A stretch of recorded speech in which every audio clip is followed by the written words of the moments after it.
The Southern Poems of the War, collected and arranged by Miss Emily V. Mason.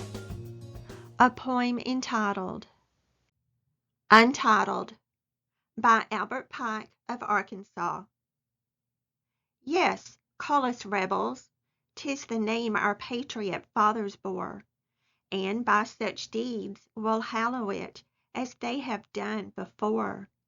At Lexington and Baltimore was poured the holy chrism, for freedom marks her sons with blood in sign of their baptism. Rebels, in proud and bold protest against a power unreal, a unity which every quest proves false as 'tis ideal, a brotherhood whose ties are chains which crushes what it holds, like fabled Laocoon of old within the serpent's folds. Rebels against the malice vast, malice that naught disarms, which fills the quiet of our homes with vague and dread alarms. Against the invader's daring feet, against the tide of wrong, which has been born, in silence born, but born perchance too long. We would be cowards did we crouch beneath the lifted hand, whose very wave ye seem to think will tell us where we stand. Yes, call us rebels, 'tis a name which speaks of other days, of gallant deeds and gallant men, and wins them to their ways.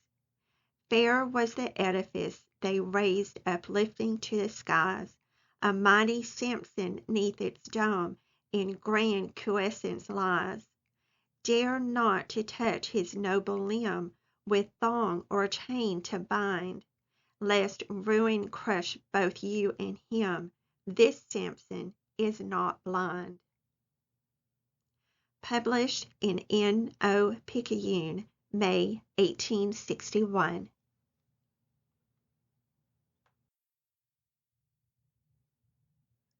About the author. Albert Pike was born in Boston, Massachusetts on December 29, 1809. He attended school in Newburyport and Framingham until he was 15. In August 1825, he passed the entrance exams at Harvard University, though when the college requested payment of tuition fees for the first 2 years, he chose not to attend. He began a program of self-education, later becoming a schoolteacher. Pike was a striking figure at 6 feet tall and 300 pounds, with hair that reached his shoulders and a long beard. He joined a hunting and trading expedition to Taos, New Mexico. En route, his horse broke and ran, forcing Pike to walk the remaining 500 miles to Taos. After this, he joined a trapping expedition to the Llano Estacado in New Mexico and Texas. After traveling about 1,300 miles, half of it on foot, he finally arrived at Fort Smith, Arkansas. Pike taught school and wrote a series of articles for the Little Rock, Arkansas Advocate under the pen name of Costco. He was soon asked to join the newspaper staff. After marrying Mary Ann Hamilton in 1834, he purchased the newspaper. He was the first reporter for the Arkansas Supreme Court. He wrote a book titled The Arkansas Form Book, which was a guidebook for lawyers. Pike began to study law and was admitted to the bar in 1837, selling the Advocate the same year. He was a highly effective lawyer, representing clients in courts at every level, which continued after he received permission to practice before the United States Supreme Court in 1849. He made several contacts among the Native American tribes. and he specialized in claims on behalf of the Native Americans against the federal government. As a young man, Pike wrote poetry, and he continued to do so for the rest of his life. At 23, he published his first poem, Hymns to the Gods. Later work was printed in literary journals such as Blackwood's Edinburgh Magazine and local newspapers. His first collection of poetry, prose sketches and poems written in the Western country, was published in 1834. Pike first joined the Fraternal Independent Order of Oddfellows in 1840. He next joined a Masonic lodge, where he became extremely active in the affairs of the organization.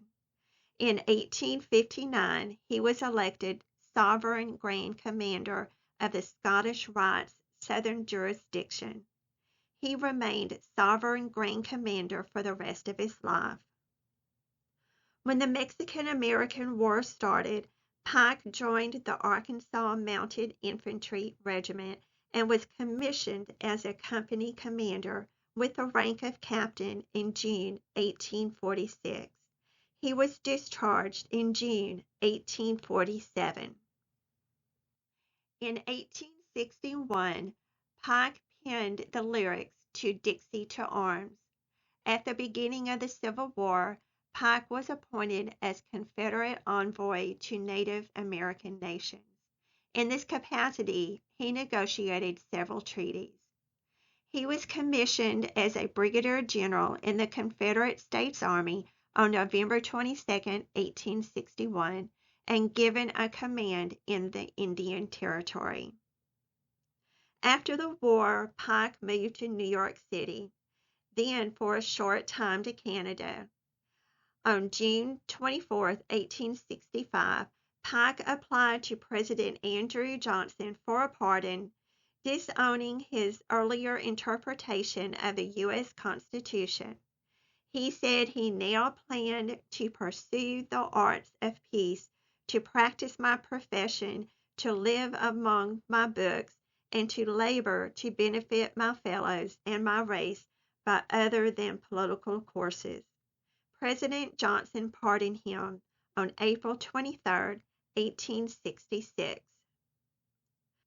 Pike died on April 2, 1891, at the Scottish Rite Temple of the Supreme Council in Washington, D.C., at the age of 91, and was buried at Oak Hill Cemetery, despite the fact that he had left instruction for his body to be cremated.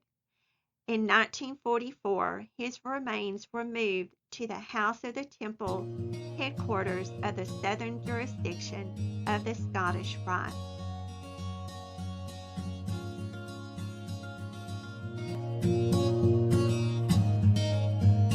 Thank you for stopping by, Lady Carrie Ann.